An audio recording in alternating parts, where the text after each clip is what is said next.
বিসমিল্লাহির রহমানির রহিম। প্রিয় সাংবাদিক ভাইয়েরা, আসসালামু আলাইকুম। আপনারা ইতিমধ্যেই লক্ষ্য করেছেন যে আমাদের নেতা এই উত্তরা এই উত্তরের সদস্য সচিব, সাধারণ সম্পাদক, সদস্য সচিব মোস্তফা জামান উপস্থিত রয়েছেন। S M Jahangir joint convener উপস্থিত আছেন। কফিল উদ্দিন জয়েন্ট কনভেনার উপস্থিত আছেন। আফাজ আহমেদ আফাজউদ্দিন জয়েন্ট কনভেনার উপস্থিত আছেন।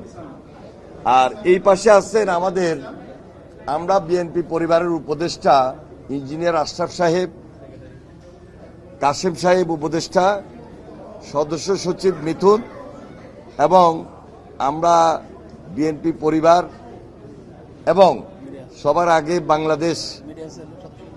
আগে বাংলাদেশ ফাউন্ডেশনের সদস্য জাহিদুল ইসলাম রনি, এবং আমার সঙ্গে অনেক নেতৃবৃন্দ আছেন। আসলে আমরা একটা টিম বিশেষভাবে কাজ করছি। গত এই 21শে জুলাই মাইল স্কুল অ্যান্ড কলেজে যে মর্মান্তিক দুর্ঘটনা ঘটেছে, এই দুর্ঘটনার দিন থেকে বিশেষ করে আমাদের ভারপ্রাপ্ত চেয়ারম্যান জনাব তারেক রহমান সংবাদ পাওয়া মাত্রই আমাদেরকে নির্দেশ দিয়েছেন। তাৎক্ষণিকভাবে আমরাও আমাদের দায়িত্ব থেকে এই স্কুল অ্যান্ড কলেজের সামনে এসেছি। আমাদের সিনিয়র যুগ্ম মহাসচিব অ্যাডভোকেট রুহুল কবির রিজভী সাহেব সহ এই পুরা টিম আমরা এখানে কাজ করেছিলাম, এবং আমাদের সঙ্গে তাৎক্ষণিকভাবে একটা মেডিকেল টিম ছিল আমাদের ছাত্র দলের নেতৃত্বে, এবং উত্তরের প্রেসিডেন্ট কনভেনার আমিনুল হক সহ টোটাল আমরা সার্বক্ষণিকভাবে যারা তাৎক্ষণিকভাবে নিহত হয়েছেন এবং যারা গুরুতর আহত হয়েছেন, আমরা এই মাইলস্টোন স্কুল অ্যান্ড কলেজে এখানে দীর্ঘক্ষণ অপেক্ষা করেছি, সহযোগিতার হাত বাড়িয়ে দিয়েছি। উত্তরা যে মেডিকেল কলেজ সেখানে গিয়েছি, এবং সর্বশেষ বার্ন ইউনিটে সেখানে একটা হৃদয় বিদারক ঘটনা আমরা চোখের সামনে ভুলার না, সেটা আমরা প্রত্যক্ষ করেছি। এই যে স্কুলের ক্লাস 3, 4, 5, 6 ছেলে মেয়ে এবং তাদের শিক্ষিকা যারা ইন্তেকাল করেছেন, আমি সবার আত্মার মাগফিরাত কামনা করছি। আর যারা এখনো মৃত্যুর সঙ্গে লড়াই করছেন তাদের প্রতি সমবেদনা জ্ঞাপন করছি। মহান আল্লাহ তাআলা তাদেরকে দ্রুত যেন সুস্থ করে নিয়ে আসেন, আমিন। দেখুন, দুর্ঘটনা তো বলে কই আসে না, এটা যেমন বাস্তব, পাশাপাশি আমাদেরকে একটু সজাগ এবং সতর্ক থাকতে হয়। একটা জনবহুল এলাকায় এখানে একটা বিমান, প্রশিক্ষণ বিমান এইভাবে উড়বে বা ট্রেনিং এর মধ্যে থাকবে, এটা জনবহুল এলাকা আমরা সচরাচর দেখি না। সাধারণত কক্সবাজার, যশোর, আমরা যতটুকু জানি এই সমস্ত জায়গায় এই প্রশিক্ষণ বিমানগুলো উড্ডয়ন হয়।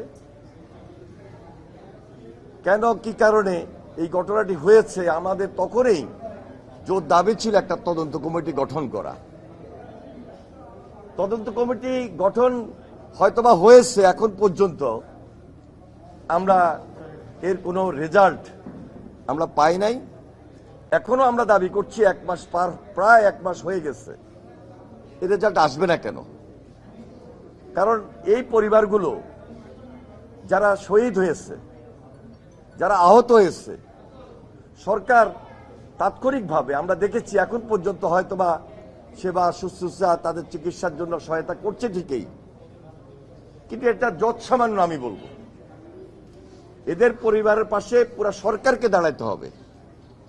আর্থিক সহযোগিতা এমনভাবে দিতে হবে যেন এই পরিবারগুলো তারা কোথাও হাত না পাততে হয়। আমরা আমাদের দায়িত্ব থেকে বাংলাদেশ জাতীয়তাবাদী দল যারা ইন্তেকাল করেছেন আমরা প্রত্যেকের বাড়িতে গিয়েছি, আমরা দোয়ায় অংশগ্রহণ করেছি, আমরা কবর জিয়ারত করেছি, তাদের বাড়িতে আমরা আসা শুরু করেছি, যাচ্ছি এবং আমাদের ভারপ্রাপ্ত চেয়ারম্যান জনাব তারেক রহমানের শুভেচ্ছা পর্যন্ত আমরা পৌঁছিয়ে দিচ্ছি, যেখানে তিনি সার্বক্ষণিকভাবে খোঁজখবর নিচ্ছেন। এবং আমাদের নেত্রী দেশনেত্রী বেগম খালেদা জিয়া আপনারা জানেন খুব বেশি অসুস্থ, এরপরও উনি যতভাবে খোঁজখবর নিয়েছেন এর মধ্যে আমরা কিন্তু মনোবল পাচ্ছি, সাহস পাচ্ছি যে না, বেগম খালেদা জিয়া খোঁজ নিচ্ছেন। বেগম খালেদা জিয়া তিনি অসুস্থ হয়েও এই পরিবারগুলোর কথা শুনছেন। এই যে মানবিক দিক রাজনীতির পাশাপাশি এই যে সামাজিক কিছু করণীয়, এটা বিএনপির এখন নৈতিক দায়িত্ব থেকেই শুধু করি না, আমরা সবাই রাজনীতি করে বলেই মানুষের পাশে দাঁড়ানো, এটাই আমাদের সবচেয়ে বড় দায়িত্ব। আমরা দেখানোর জন্য, বলার জন্য, করার জন্য এটা শুধু করছি না, নৈতিক দায়িত্ব থেকে এই কাজগুলো আমরা করছি। আমরা এই মুহূর্তে আমরা এই দেশের জনগণকে আশ্বস্ত করতে চাই যে এই উত্তরা বিগত আন্দোলন সংগ্রামে কি ধরনের একটা পরিস্থিতির শিকার ছিল। প্রতিদিন হত্যার পর হত্যা করেছে, হেলিকপ্টার থেকে গুলি বর্ষণ করে হত্যা করেছে, পুলিশের গুলি দিয়ে হত্যা করেছে। ছাত্রলীগ যারা হেলমেট বাহিনী ছিল, সন্ত্রাসী বাহিনী ছিল, সেই ফ্যাসিস্টের সরাসরি শেখ হাসিনার নির্দেশে উত্তরা এলাকায় একটা মৃত্যু কূপে পরিণত হয়েছে, একটা ভয়াবহ মৃত্যু নগরীতে পরিণত হয়েছে। তখন ছিল একটা ভয়ঙ্কর শাসন। এই ভয়ঙ্কর শাসন আজকে নাই, হাসিনা পালিয়ে গিয়েছে। আমরা যেদিন 21 তারিখ এখানে আসছিলাম, 22 তারিখে আমি সকালবেলায় দেখি যে এখানে মিছিল হচ্ছে। ফ্যাসিস্টের লোকেরা সাধারণ মানুষের সঙ্গে মিশে গিয়ে একটা মব তৈরি করার চেষ্টা করেছিল, পরিস্থিতিটাকে, পরিবেশটাকে যেন একটা উত্তপ্ত করে, একটা নতুন ষড়যন্ত্র করে এই দেশটাকে আবার একটা ভয়াবহ কালো অধ্যায়ের দিকে নিয়ে যায়, অন্ধকারের দিকে নিয়ে যাওয়া যায়। কিন্তু না, আপনারা খুব সতর্ক ছিলেন, আমাদের নেতারা সতর্ক ছিল, সাধারণ মানুষ সতর্ক থাকার কারণে আমার বিশ্বাস এই ষড়যন্ত্র দফে টিকে নেই। তাই আজকে আমার এবং আপনাদের দায়িত্ব হলো এই পরিবারগুলোর পাশে দাঁড়ানো। ইনশাল্লাহ ভারপ্রাপ্ত চেয়ারম্যান জনাব তারেক রহমান, বিএনপি, আমরা বিএনপি পরিবার, তার নির্দেশে, তারেক রহমানের চিন্তা, তারেক রহমানের ধারণা থেকে যে মানবিক সেলটা আমরা গঠন করেছি একটা ফাউন্ডেশনের মাধ্যমে, শুধু এই মাইলস্টোন স্কুল অ্যান্ড কলেজের দুর্ঘটনাই নয়, এই দুর্ঘটনার পাশাপাশি যে কোনো জায়গায়, বিশেষ করে বিগত আন্দোলন সংগ্রামে যারা শহীদ হয়েছেন, যারা আহত হয়েছেন, দৃষ্টিশক্তি হারিয়েছেন, পঙ্গুত্ব বরণ করেছেন, আমরা প্রায় সকলের পাশে দাঁড়িয়েছি। শুধু ঢাকা শহরে নয়, প্রত্যেকটা ডিস্ট্রিক্টে আমরা গিয়েছি, ডিস্ট্রিক্টে গিয়ে আমরা আমাদের হাত বাড়িয়েছি, তাদের পাশে দাঁড়িয়েছি। আর্থিকভাবে কিছু সহযোগিতা করা এটা বড় জিনিস নয়, সবচেয়ে বড় জিনিস তারেক রহমান খোঁজ নিয়েছেন, সবচেয়ে বড় জিনিস আমরা বিএনপি খোঁজ রেখেছি, সবচেয়ে বড় জিনিস আমরা বিএনপি সবাই টিমওয়ার্কের ভিত্তিতে যেমনি ভাবে আন্দোলন সংগ্রাম করেছি, তেমনি ভাবে আন্দোলন সংগ্রামের মাধ্যমে যারা ক্ষতিগ্রস্ত হয়েছে, দুর্ঘটনার যারা শিকার হয়েছে রিসেন্ট, আমরা মানবিক কারণে তাদের পাশে দাঁড়িয়েছি। সুতরাং বিএনপি শুধু মিছিল মিটিং এর মধ্যে সীমাবদ্ধ নয়, আমরা দেশ গড়ার কাজে নেমেছি, দেশের জন্য আমরা লড়েছি, আগামী দিনেও আমরা দেশের জন্য লড়বে ইনশাল্লাহ।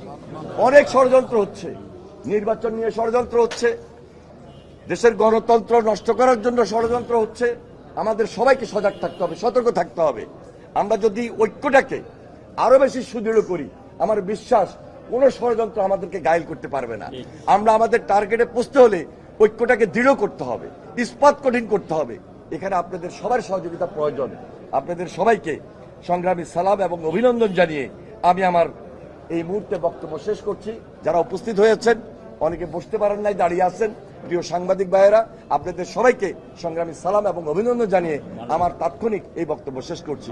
খোদা হাফেজ। বাংলাদেশ জিন্দাবাদ।